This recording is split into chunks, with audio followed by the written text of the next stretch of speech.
All right, we're back in session. The jurors are not present. The defendant and counsel are present. Folks, we've had a pretty rigorous week, and we've about worn this jury out, I suspect. And they're probably pretty tired. But I'm going to go to at 5 o'clock or so. But we'll probably cut it off about 5, and wherever we are at that point. Ask jury to come in, please.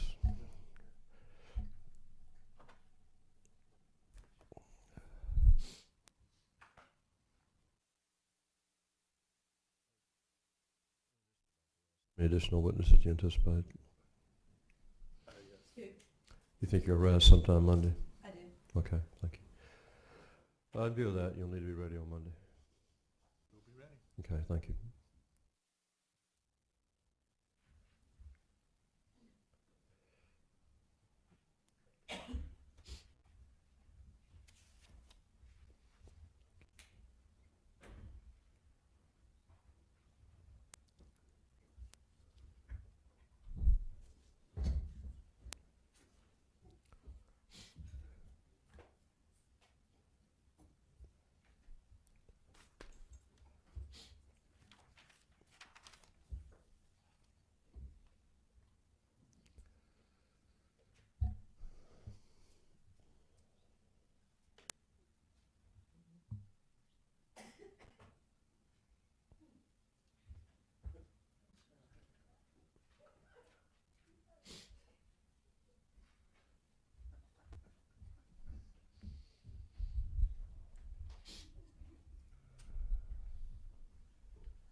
All right, we're back in session. The jurors are again present.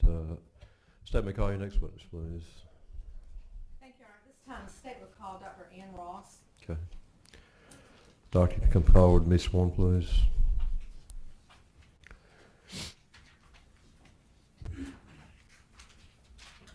If you would take your oath, please.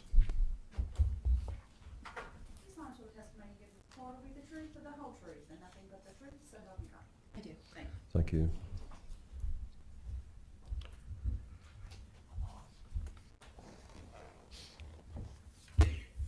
All right.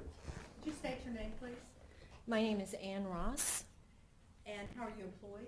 I'm employed as a professor at North Carolina State University. And what subject do you teach at North Carolina State University? I teach forensic anthropology. And can you explain to the jury what forensic anthropology is? Yes, a forensic anthropologist is a person who is an expert in hard tissues or the skeleton. And we assess things like skeletal biology to issues of the law. So we look at the medical legal aspects of issues relating to the human skeleton. Can you describe, if you would, your educational background? Yes, I have a PhD in anthropology from the University of Tennessee. I did a 3-year postdoctoral associate at the University of Florida at the C.A. Pound Human Identification Laboratory. I'm also board certified in forensic anthropology. And you've indicated in describing forensic anthropology and the medical legal terminology, have you had an opportunity to be part of cases and be asked to render opinions regarding various issues related to anthropology? Yes, absolutely. And can you give the jury some examples of the kind of cases that you've been involved with involving forensic anthropology? Yes, our laboratory currently works on consultations for cases for the Chief Medical Examiner's Office here in Raleigh and also for the Winston-Salem office. We consult on a regular basis with issues relating anywhere from developing a biological profile of an unknown set of remains. So for example, when you have a skeleton and you don't know who this person is, we would render a biological profile as to how old that person was when they died, how tall they were, if they were male or female, what ancestral background, and we will provide all types of information that will hopefully lead ultimately to an identification. We also, one of our specialty areas is to conduct a consultation on trauma. So when you have trauma to soft tissues, that is the purview of the medical examiner. But once you don't have those soft tissues, or if you still have those soft tissues, we will also render an opinion to the type and class of instrument or implement that was used to make that trauma or those defects. And if you had that opportunity, that is to work with medical examiners or medical examiners' offices to assist with regard to the performing of an autopsy and providing information with regard to trauma to the hard tissue or the bones. Yes. And have you had an opportunity to testify about those results? Yes, I have. At this time, the state would tender Dr. Ross to the court as an expert in forensic anthropology. The court accepts the tender. Go ahead. Thank you. Dr. Ross, you indicated that you had an opportunity or had opportunities in the past to work with the medical examiner, and is that here in Wake County or various locations? Mostly in Wake County, but other locations as well. And with regard to this case, did you receive a call from Dr. Radish to perform some evaluation and testing to assist her with regard to the remains of Laura Ackerson? Yes, I did. And specifically, what were you requested to do with regard to initially? What did Dr. Radish request of you? My recollection is that Dr. Radish received the remains of Laura Ackerson in several containers.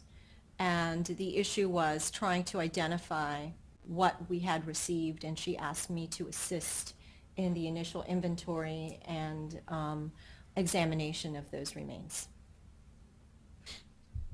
And in terms of the remains that you received, can you describe what you received? Yes. Let me take a look at my notes here. We received several, the remains were received in a cardboard box and included several plastic containers with the sectioned remains of Laura Ackerson in there, which went, do you want me to list all of them? Well, let me ask you first, what do you mean about the sectioned remains? I believe there was an autopsy that was performed in Texas, and they also made sections to some of the bones, and that's one of the issues that Dr. Radish wanted me to help her with, if we can differentiate what was done at dismemberment and what was done at autopsy. And in terms of going about that process of being able to differentiate the cuts that were made at the autopsies as opposed to at dismemberment, can you describe for the jury kind of that process and how you were able to go about that? One of the main things that we requested also were photographs at autopsy prior to anything having been done to Laura Ackerson. And so I was able to piece together what was originally found with what we had in those containers. And when you say photographs, they would be photographs that were taken in Texas? Yes. Okay. And prior to that autopsy? Correct. And as a result of having that information, being the photographs as well as the remains that were provided to you, can you describe for the jury what it was that you actually received and were able to identify? Yes. We received numerous rib fragments, a fragment of the left clavicle, right humeral head fragment, which is part of the humerus, the upper arm bone. We received proximal right and left femur, which is your longest bone in your leg, so the upper portion of those bones. We received several vertebrae. We received some of the neck vertebrae, cervical vertebra 1 through 4. We received the anterior portion of the right tibia, several rib fragments, and the cranium, with the mandible as well that had a fracture, and there was a right glued canine to that. I'm assuming that was done in Texas as well. And we were able to establish a lot of these were received in plastic containers about 2.5 inches in diameter, and they had formalin, so they had been preserved in formalin. Is that some kind of chemical that's... Yes, it's a common chemical used to preserve human material.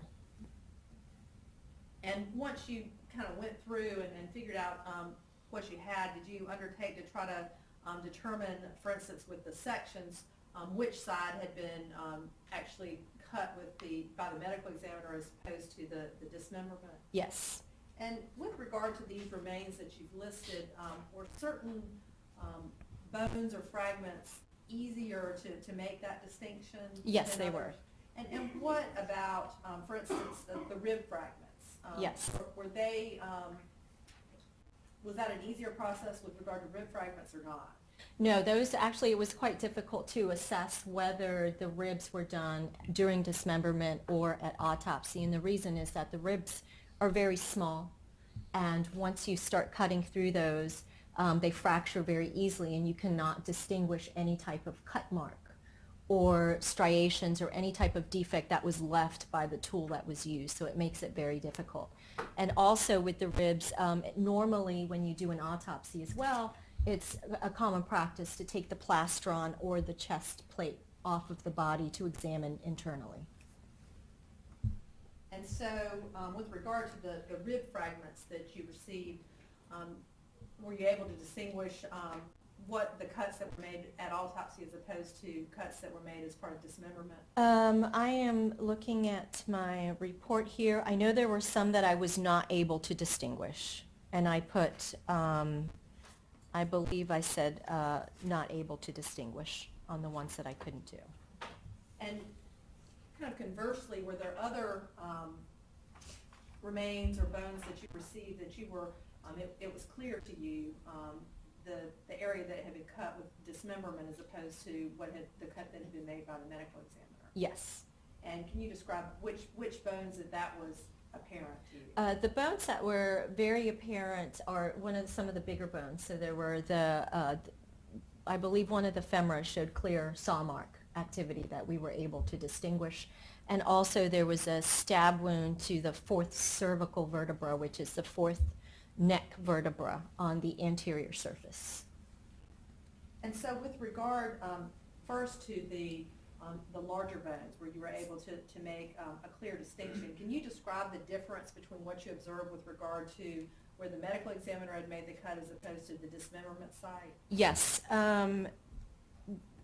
The medical examiner would normally use what they call a striker saw, a bone saw.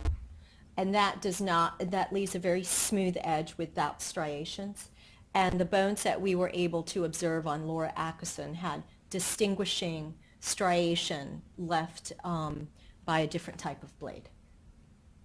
And when you use the term striations, what are you referring to? I am referring to the lines or grooves that are left behind by a particular saw.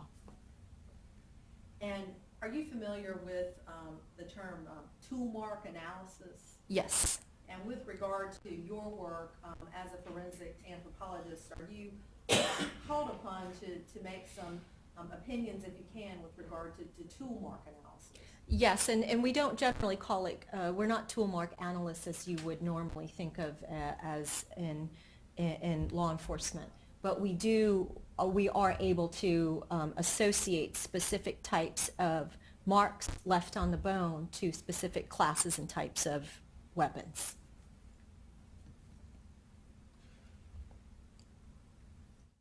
And as part of your evaluation, in this case, you indicated that on certain of the larger bones that you observed striations. And did you undertake to try to make a determination as to what type of instrument or tool would have caused those striations at the dismemberment site? Yes, we did. And can you describe, if you would, that process, how you go about doing that? How we went about doing that. We were provided with a skill saw by Detective Falk, because this is the type of saw that they thought may have contributed to the defects.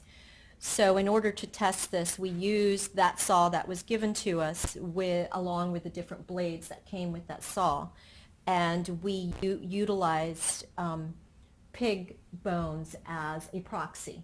So we tested the different types of saws on the pig bones and examined those striations and compared them to what was evident on Laura Ackerson's remains. And is that a normal way that you would go about if you had remains, as you did in this case, that had particular markings or striations? Would you try to replicate those markings with regard to, in this case, pig bones? Yes. Okay. And once you make the cuts with regard to the pig bones, do you then undertake to compare the two and draw any conclusions? Yes, and then we make comparisons of both based on the overall morphology or what they look like. We look at the basic size and the differences between those grooves that are left by the saw marks, and then we make direct comparisons using a high-powered microscope to see if they're similar or not consistent.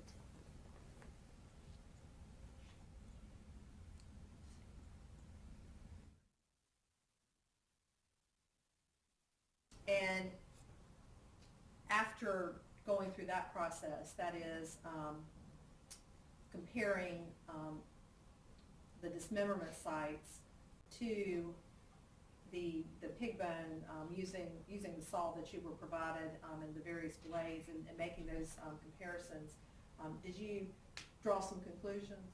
Yes, we did. We concluded that one of the saws that we compared to the defects on Laura Ackerson's remains was not consistent. However, there was one saw blade in particular that left consistent marks on Laura Ackerson's remains. Your Honor, may I approach? Sure.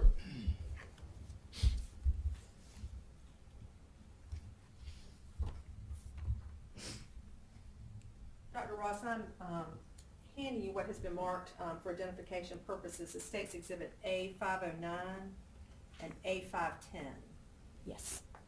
And with regard to State's Exhibit A509, can you describe what that is? Yes, this is my initial report of trauma examination for the remains that arrived in the numerous containers from Raleigh Medical Examiner's office that had originally arrived to them from Texas. And is that report exactly as you prepared it and submitted it following the conclusions that you drew with regard to the trauma examination? Yes. Your Honor, this time the State will move to introduce into evidence State's Exhibit A509. Let me receive.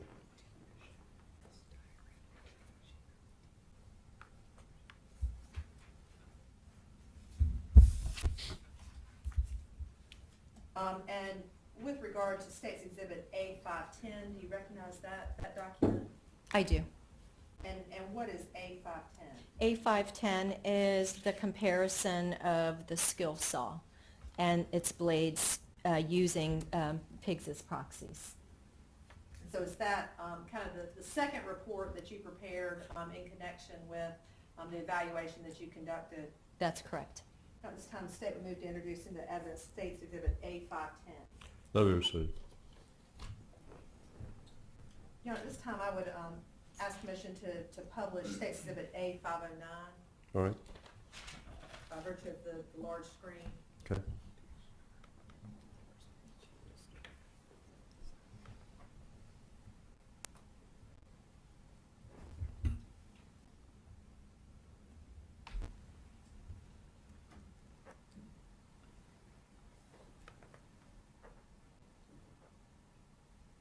This is State's Exhibit, actually A509, that's up on the screen. And is this the kind of how you began your report here?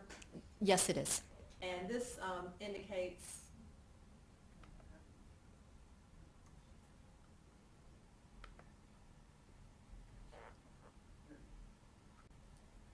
basically that you received the remains on September the 1st of 2011, as well as the CD containing the Texas autopsy photographs. Is that right? That's correct. And then the next section, you identify the conditions of the remains as you received them. Is that correct? Correct. And what is this next section, which appears to be a table?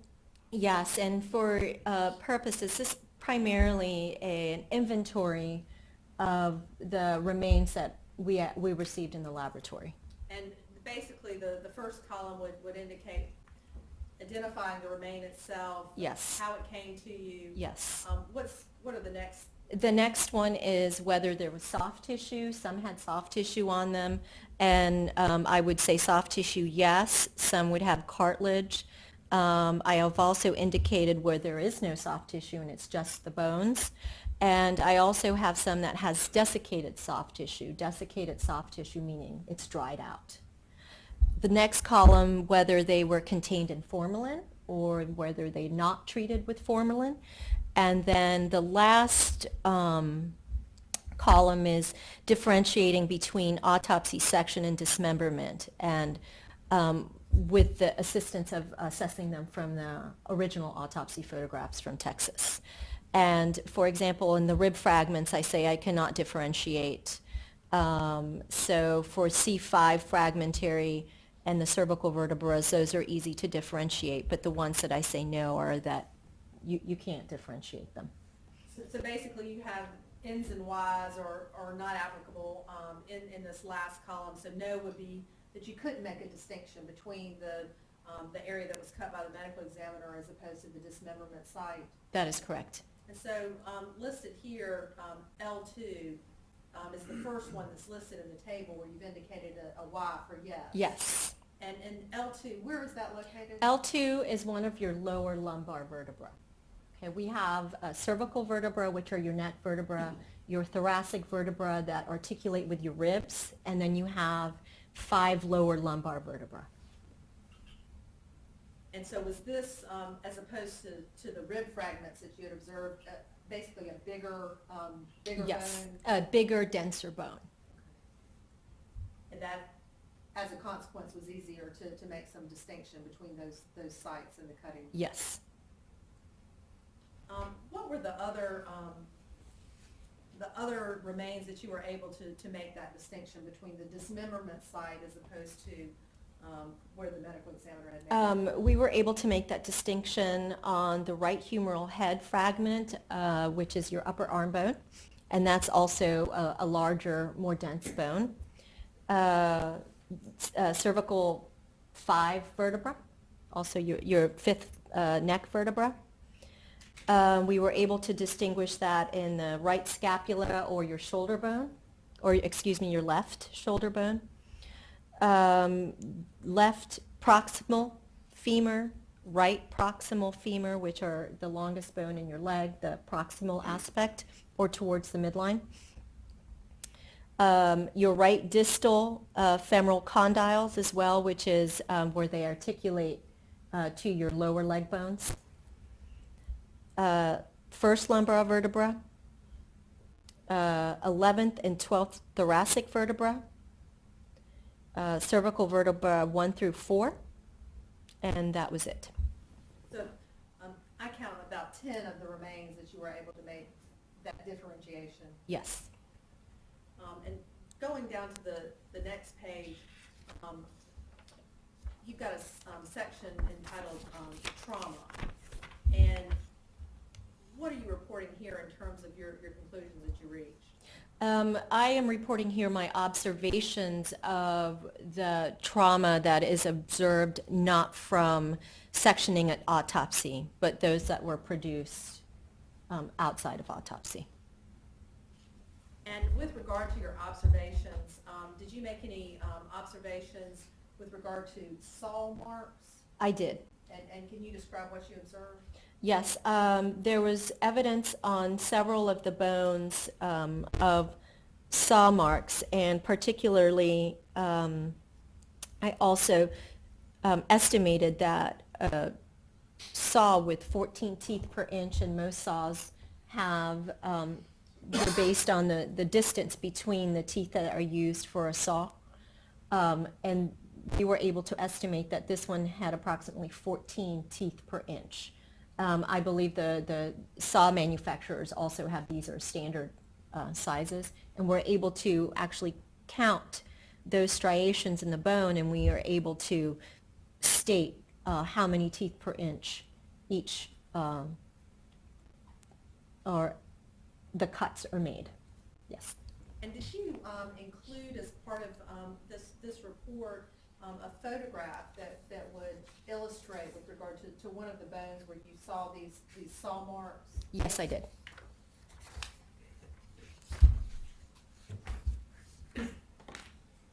Yes.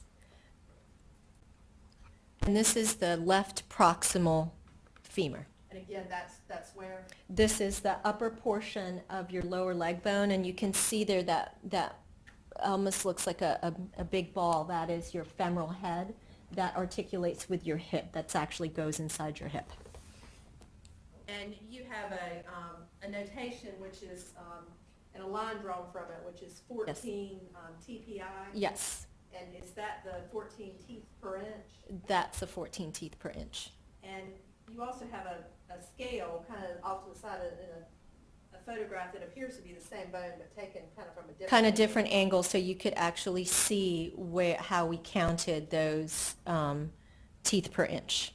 So basically you have an inch marker there. Yeah.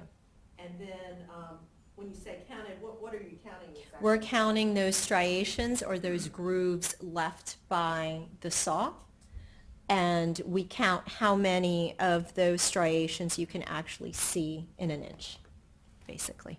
And I believe there's do you see a pointer, a laser pointer? Yes, I do.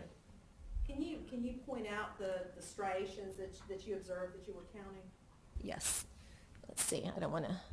You see these right here where we have them marked? And those are the best place to visibly observe those are on cortical bone. Cortical bone is the compact bone. What you see here, this is a lot of spongy bone. So those don't really leave good marks that we can actually count. But there was enough cortical bone right in here where you can actually see some of the striations that I'm pointing to, which we have marked. And just when you say the cortical bone is better because it's not that spongy bone, is it just Yes. the hardness of that surface? It's the hardness and the smoothness of the surface, whereas the spongy bone has a lot of honeycomb. It has like a honeycomb structure, and it's difficult to observe patterns. And so you had observed with regard, this is an example, but in several of the different bones, what appeared to be these striations, and you identified those as dismemberment sites. That is correct. And with regard to your analysis and evaluation, were you able to make any opinions or draw any conclusions with regard to how soon after death this dismemberment took place? In my opinion, and generally, dismemberments occur post-mortem or after death. But to a forensic anthropologist, the peri-mortem period can also include post-mortem. So we're talking at or around that time, but we can't really say for sure because the way we actually assess those is to see whether there's any healing to the bone, and there is no healing to these bones. And you've used the term post-mortem and peri-mortem. Can you define those terms? Yes. Peri-mortem, again, means at or around the time of death, which is a much shorter period for a forensic pathologist. For a forensic anthropologist, the peri-mortem period also means at or around the time of death, but we can't really assess that with with as much accuracy as a forensic pathologist does when they have all tissue present. The way we look at it is whether the bone was wet or green, or whether the bone was dry when you actually made cuts or made marks on the bone. And we can assess that these were not done in dry bone, these were done in wet bone.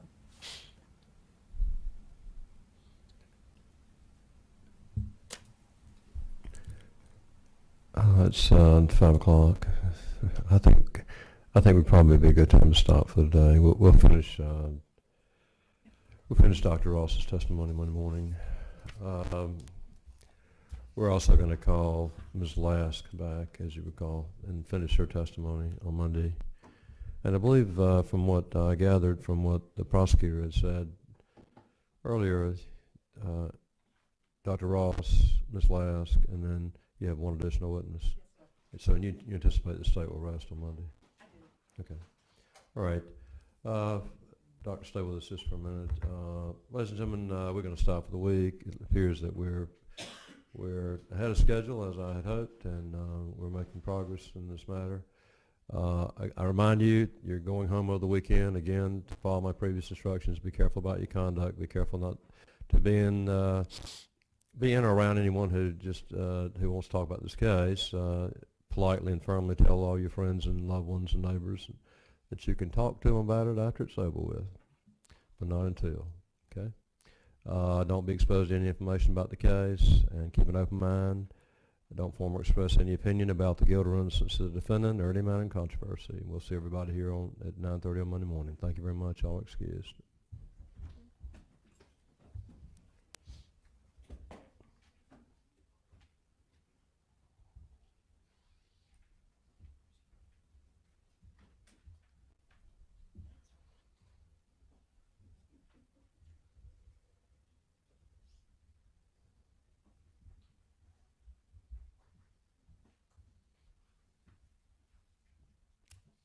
Thank you, Doctor. You can stand down. Thank you. Anything further today, folks? Okay. All right, Sheriff, we're going to be in recess till 9:30 Monday morning. Thank you.